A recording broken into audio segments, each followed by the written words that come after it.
Welcome back ख़वातीन और ज़ात। अब एक ऐसे टॉपिक के हवाले से बात करेंगे जो कि अक्सर हम देखते हैं कि हमें सोशल मीडिया पे तो इसके हवाले से सुनते हुए नज़र आता है, लेकिन मेन स्ट्रीम मीडिया पे टीवी पे इस हवाले से बात नहीं होती है।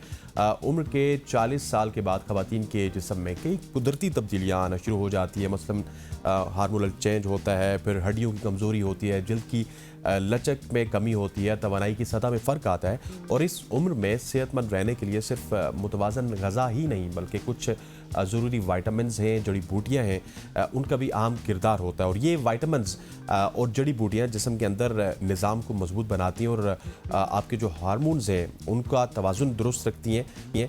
और आज के इस सेगमेंट में हम जानेंगे कि कौन सी जड़ी बूटियाँ और वाइटामिन्स हैं जो ख़वातीन के लिए सबसे ज़्यादा फ़ायदेमंद हैं। हमारे साथ आपकी जानी पहचानी शख्सियत सैर चावला मौजूद हैं। सैर, thank you so much for joining us. Topic की तो आपको समझ आ चुकी होगी कि किस तरह का टॉपिक हमने चूज़ किया। ये बताइएगा कि सबसे पहले अगर हम इन तब्दीलियों के हवाले से बात करें तो ये तब्दीलियाँ होती क्यों हैं?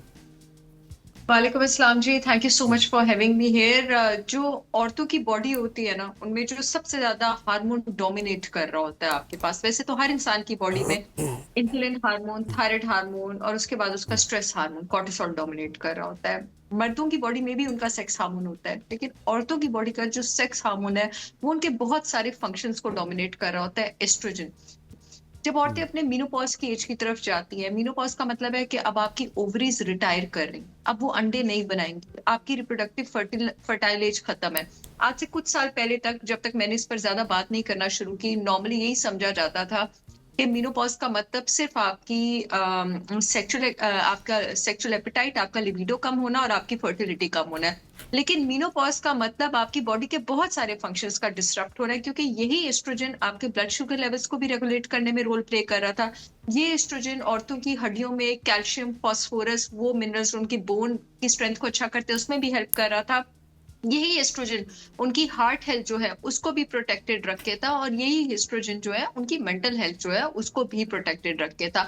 अगर आप औरत की जो पूरे महीने की मेंस्ट्रुअल साइकिल है उसको देखें, उसमें फॉलिकुलर फेज होता है, ओवुलेशन फेज होता है, ल्यूटियल फेज होता है। जो फेज आपका बिल्कुल मेंस्ट्रुएशन के पास होता है, जिसमें आपका एस्ट्रोजन कम होता है, उसमें मोस्टली प्री मेंस्ट्रुअल सिंड्रोम यानी औरतों का जो है जिसमें और भी काफी सारे सिम्टम्स आ जाते हैं, उसके साथ एक मूड ऑफ होना, चिड़चिड़ा होना, इंसोम्निया होना, ये सारी चीजें भी शामिल होती हैं। अब जब पीरियड्स हो जाते हैं लड़की को हर महीने, उसके बाद फिर उसका एस्ट्रोजन ऊपर जाता है तो मूड वगैरह ठीक हो जाता है, क्योंकि हार्मोन ठीक हो जाता है। लेकिन एक बार जब आपको मीनोपॉज हो गया है आफ्टर 40, इसलिए मैंने ये सजेस्ट किया था कि आफ्टर 40 बोला जाए, तो उसके बाद तो एस्ट्रोजन आपकी बॉडी से हम्म, निकल गया है।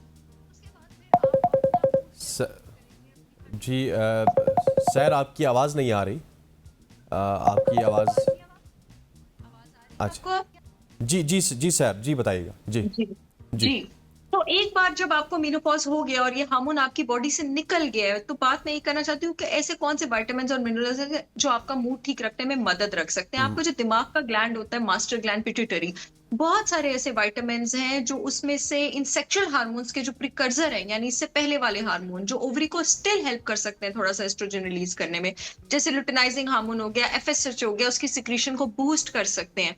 अगर आप अपने बी विटामिन के इंटेक का ख्याल रखें, विटामिन ई सप्लीमेंटेशन को आप डेली बेसिस पे लें, आप ओमेगा 3 फैटी एसिड्स के इंटेक का ख्याल रखें, तो वो आपकी ओवरी में से कंपैरेटिवली एस्ट्रोजन को निकालने में हेल्प कर सकते हैं। फिर आयुर्वेदा की कुछ बड़ी शानदार जड़ी बूटियां आपके पास मौजूद हैं, जैसे शतावरी। शतावरी का लफ्ज शत से निकला है, शत का मतलब है 100 से ज्यादा फायदे वाली। शतावरी जड़ी बूटी एक ऐसी जड़ी बूटी है जो वैसे तो हर लड़की को 13 साल से लेके 80 साल की उम्र तक हर औरत को लेनी चाहिए, लेकिन अगर आप 40 से ऊपर हैं और आप अपना मीनोपॉज आसान करना चाहती हैं, अपनी हेल्थ बचाना चाहती हैं, तो शतावरी जड़ी बूटी का इस्तेमाल शुरू करें। इसका कोई साइड इफेक्ट नहीं होता, लेकिन इसको 100% ऑर्गेनिक सोर्स से आप इस्तेमाल करें।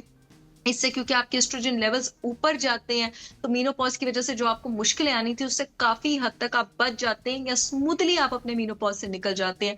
इससे आपकी नींद भी मजबूत होती है। अश्वगंधा एक बहुत अच्छी जड़ी बूटी है जो आपके स्ट्रेस लेवल्स कंट्रोल करने में हेल्प कर सकती है।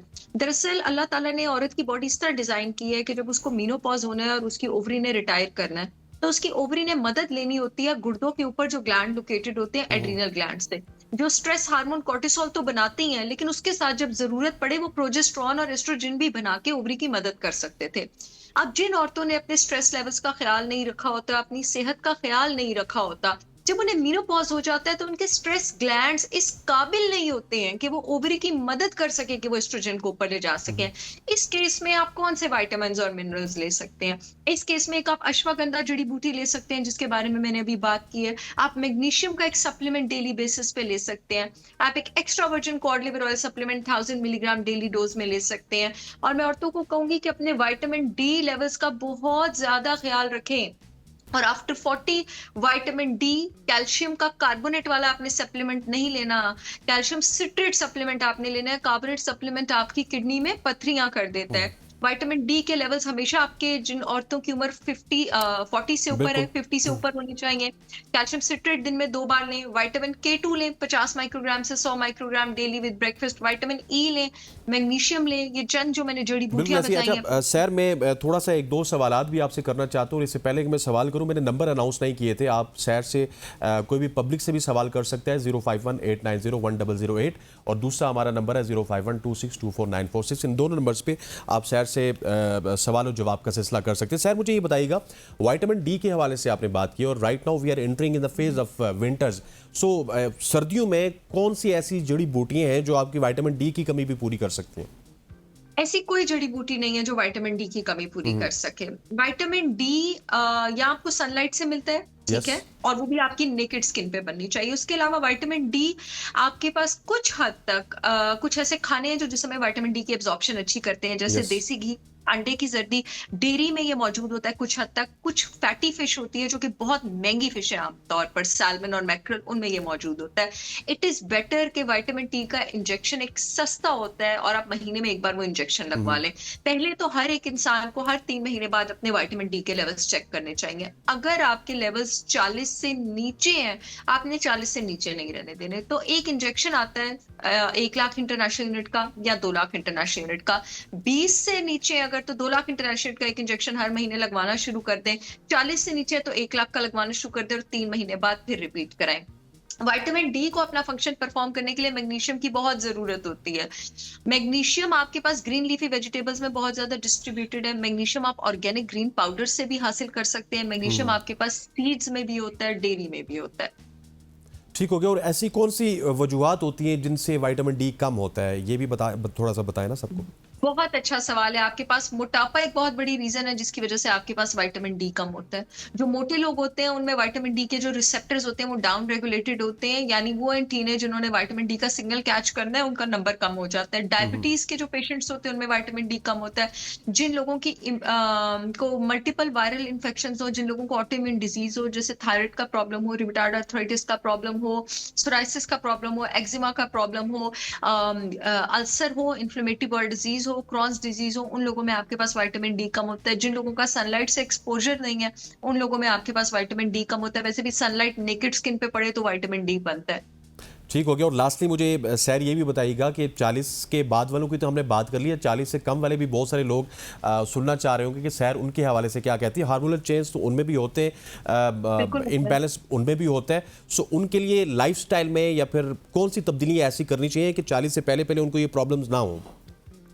आप ना बहुत ज्यादा ख्याल रखें इस बात का कि आप ऐसे खानों से दूर रहें जिनमें आर्टिफिशियल हार्मोन्स इंजेक्टेड हैं। जैसे आपके पास कॉर्न प्रोडक्ट्स हैं, सोय प्रोडक्ट्स हैं, ये ब्रॉयलर चिकन का बहुत ज्यादा इस्तेमाल ना करें। और इसके साथ 40 से नीचे वाली लड़कियों में जो ज्यादा प्रॉब्लम आती है ना, वो मेल हार्मोन टेस्टोस्टेरोन ज्यादा होने की वजह से आती है। वो यही जंक फूड वगैरह इसके इस्तेमाल से, मोटापे की वजह से, इंसुलिन रेजिस्टेंस की वजह से।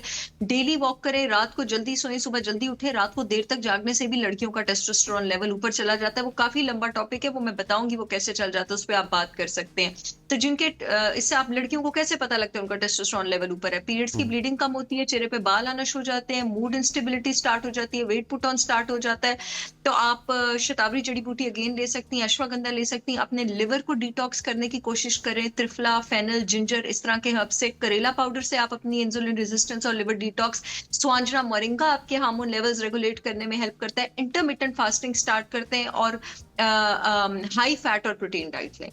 ठीक हो गया sir, thank you so much for joining us, it's pleasure talking with you. खवातीन आज़ाद हमारे साथ सैर चावला मौजूद थी, जो कि इंडिया बता रही थी स्पेशली खवातीन के इशूज़ जो कि 40 के बाद और 40 से पहले भी हमने आखिर में उनसे बात की। और हम उम्मीद करते हैं कि आने वाले दिनों में सैर से एक और हम इस तरह का सेगमेंट रखेंगे और जिसमें ओवरऑल खवातीन के इशूज़ के हवाले से बात करेंगे। यहाँ पे वक्त हो जाता है एक शॉर्ट सी कमर्शियल ब्रेक का, ब्रेक लेते हैं, वापस आते हैं, हमारे साथ रहिएगा।